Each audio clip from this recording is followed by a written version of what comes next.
are you, Mr. Gilberto Mendoza? I'm fine. I'm fine. I'm just getting the touch of Vegas and boxing again. We have been basically under lockdown. I just got vaccinated. I'm happy. Active boxing, at least of all the featured sports, has been there. Uh, Now with public, which is fine. But we're doing fine. It was a tough year, to be honest with you. It was For the WBA?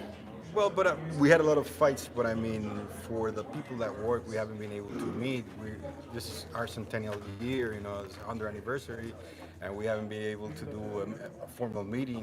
We have not yet canceled the convention, but it might be a possibility. So there's a lot of things Whoever that the have plus been one going is, I'll take you. And backwards then the instead of rest can go forward. That's what we're looking at. And plus one. but there's another things in the balance. Like the WBA Academy developed a little bit much better. We are working very hard now from Medellin, Colombia. We're gonna have something in Mexico and Russia and China soon, and that's a good project, to be honest with you. Developing fighters and boxers, just giving back to the sport. What's your nationality? Venezuelan. Oh, Venezuelan. Okay. So I always thought you was Puerto Rican for some reason. No, Venezuelan. But I live all around the all around the place. You born in Venezuela? I was born in Venezuela. I lived in Venezuela 2004.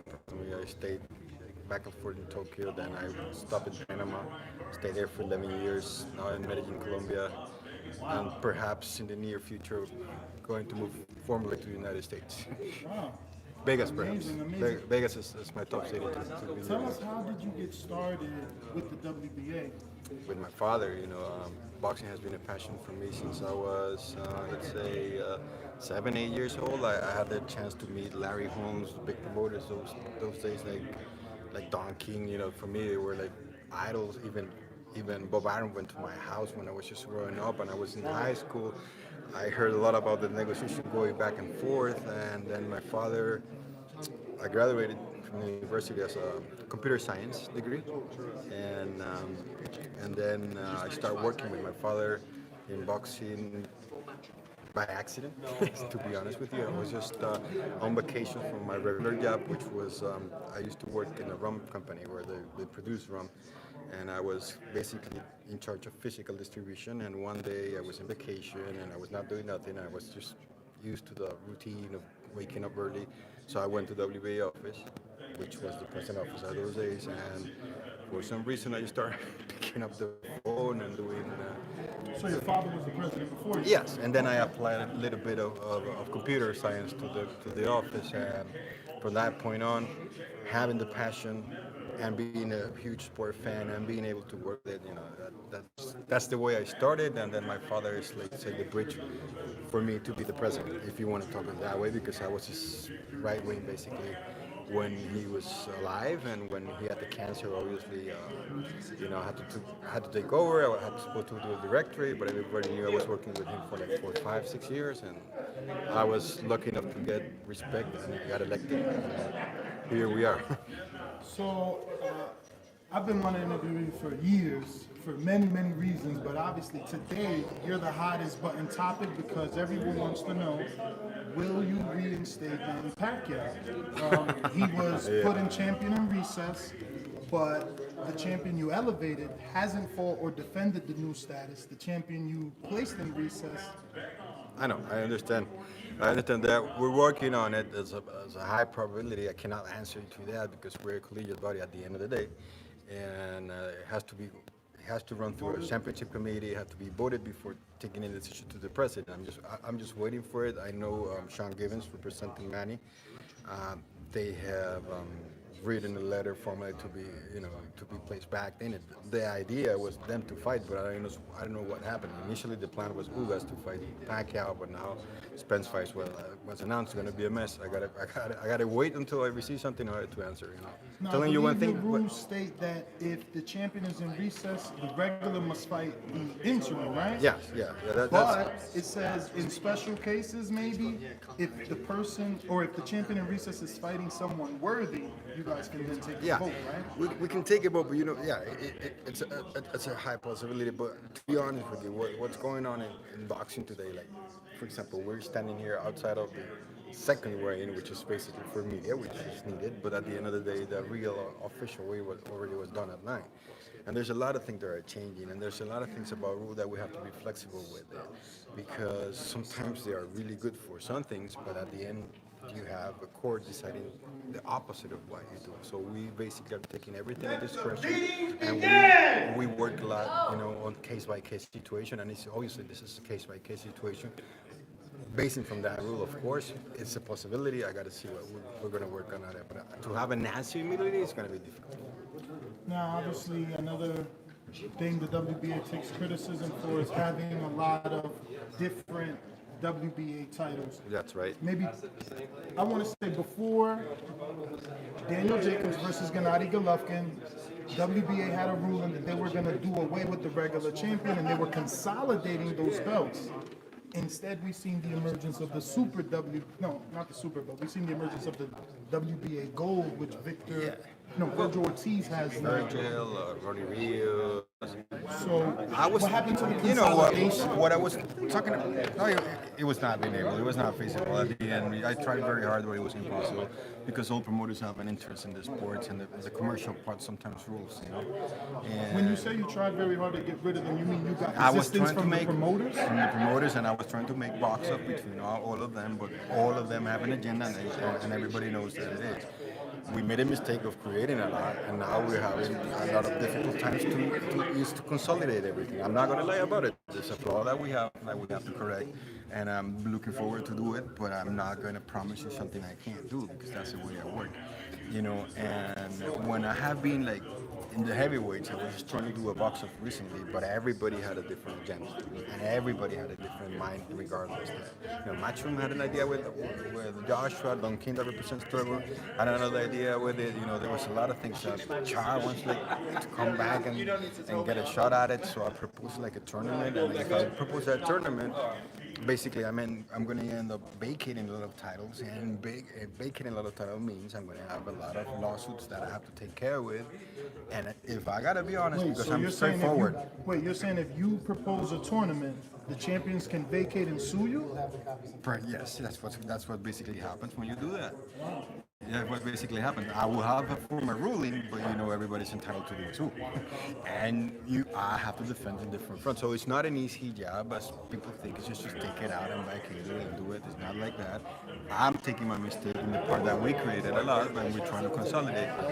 Do you have a timeline when you? No, I don't have a timeline. I don't have a timeline right now. That's something that we have to sit down and discuss and see in which way I can do. But then, at the end of the day, for example, I want to just talk about the interns, just a little bit of a positive side. I know people are going to say that I'm crazy, that you're not what I'm talking about, that I'm greedy, whatever it is, I don't care about it. But sometimes interim titles give you the opportunity to fight in markets. And when I say markets, like the US or the UK or Asia sometimes, to open the doors to them. They're fighters that are not accepted by TV, they're not accepted by the promoter because they don't want to sign with them. And when we do these interim titles, that was our vision at some point of all, but it's not. There's a lot of flaws also outside that we cannot manage. Well, as said before, I know we made a mistake of opening too much, and we got to consolidate as a time. Finding the plan is not as easy as can I tell you, I'm going to do it in 2 years. No, because I start doing it, for some reason stops, I'm going to get the criticism again. How hard is it just to stop ranking someone as an interim champion for a regular title? Like, you have a regular champion now, but how hard is it to stop ranking them for that? No, position? It's not hard, but I'm granting an opportunity to a guy who cannot come to this market, and sometimes, like, for example, Marcus Maidana, he was an interim champion, and he had to work all his way through Floyd, and you know that, he punch by punch, he lost, he came back, he lost impact, but that opened the door. So I think it's a matter or being more conscious about when we approve a fight or when we use a title instead of not having too much, and I'll take that. But obviously, all the sanctioning bodies are under heavy criticism. Did well, you feel like, oh look, the WBA did what we did? Ours is a super champion. They're calling theirs a franchise champion. What differences do you see between the super WBA champion and the WBC franchise champion? Well, that's well accepted through all promoters and all the sanctioning bodies that's the highest frank fighter, if you want to call it that way, and that's the one sometimes they want to unify with.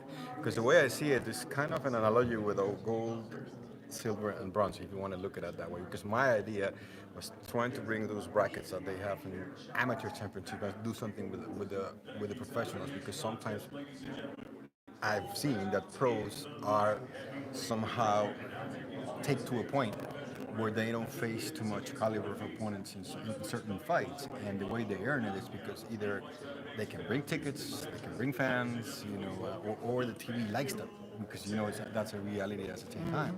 So that's the way I see it. That was an idea, that was theory, but at the end, trying to practice it, it has not been easy. And going back to your question, the super champion is the same way what they call regular, if you want to see it in that way. But I think WBO has a super champion, but it's just a switch between the regular and calling super because of the defenses he has made or some criteria he has to meet with. So, why does the super champion not have mandatories mandated, but can have optional mandatories once in a blue? No, it's not optional mandatories. No, not. Well, because you guys obviously mandated Gennady to fight Jacobs. At once upon a time, you wanted Corrales to fight it's like Sosa. What happens is every super champion becomes from a resolution. That resolution, everything is specified. Like from when his mandatory due date will be, who we have to face. And if we go to that specific case, I think Jacob was just like coming up, and the time had passed. But we usually send a super champion a resolution that has all the details. It's not. We haven't published it for the public, but it's good to know. So it's individual per champion. Yeah, I told you we're working everything basically case by case. So then, because I remember 3 years ago, maybe Luis Ortiz was mandated to fight Joshua, but then he had blood pressure. No, he had anti-doping. He like failed anti-doping. Exactly, but he was mandated as a regular to fight the super. Obviously, because you got people who are supporting him that push the fight out at some point, and then Wait a minute. So when you say fighters. supporting, you mean networks and big time promoters? Well, in this case, Luis wasn't with a big promoter, and so he was Not true, no? No, not at that time. Okay. Not at that time. He was trying to get a chance among all these promoters. Then he got signed. That was a different story. Yeah. But that's what happened. As I told you, it would depend case by case because sometimes the champions belong to a promoter and nobody's like complaining about it. And not even Let me change the pace a little to give you some time not to feel pressed. Give me a story of Edwin Valero. He's Venezuelan. He was a fantastic champion. Wow. I got to watch his fight with Antonio DeMarco when he defeated him for the WBC. What can you tell us about Edwin Valero? Could it be the greatest fighter ever to be born in Venezuela? I think he was going to be a 4-time champion for sure, and different weight classes. More multiple titles if you want to see it. He was a hard worker. He had hard punch, but his mental illness, I think that was what took him off out of it. He left a legacy, of course, hard work, but on the other side, he's hated by my fellow Venezuelans at some point. And in one of my academies, his brother-in-law trains, which is a silver medalist, Joel Finol. He has 2 fights or 3 fights in pros. I really don't remember right now. And I have to live with the feelings of the mother of Finol and him, which is very hard. He admires Edwin so much, and at the same time he hates it. And that's the general feeling we have, generally we have with Edwin. But if you look at him at the ring, he was going to be one of the best ever, if you want to look at it. Well, Mr. Mendoza, man, I want to thank you obviously for your time and hope to get you on our podcast. It is the biggest podcast but in send, the world. send it to me. Do you have WhatsApp? Yeah, I'll give it to you. Right. Actually, I can't because this is live, so if I stop it. Okay, no problem. But I'm going to text you on Instagram and Twitter. I got both of them. I've been trying to get you there. But thank you again, man. We appreciate your time. Yo, if you enjoyed the video, feel free to hit the like, subscribe, and share. As always, if you want to support us to the next level, head over to the patreon.com/ThaBoxingVoice. We have tons of exclusive from Border Wars, Entitled, betting shows, the list goes on and on and on. But in addition to that, if you guys have questions for fighters, trainers, and promoters, this is where you can submit them. We will run out, get these questions answered, and put it back on the show just for you guys. Appreciate it. Peace.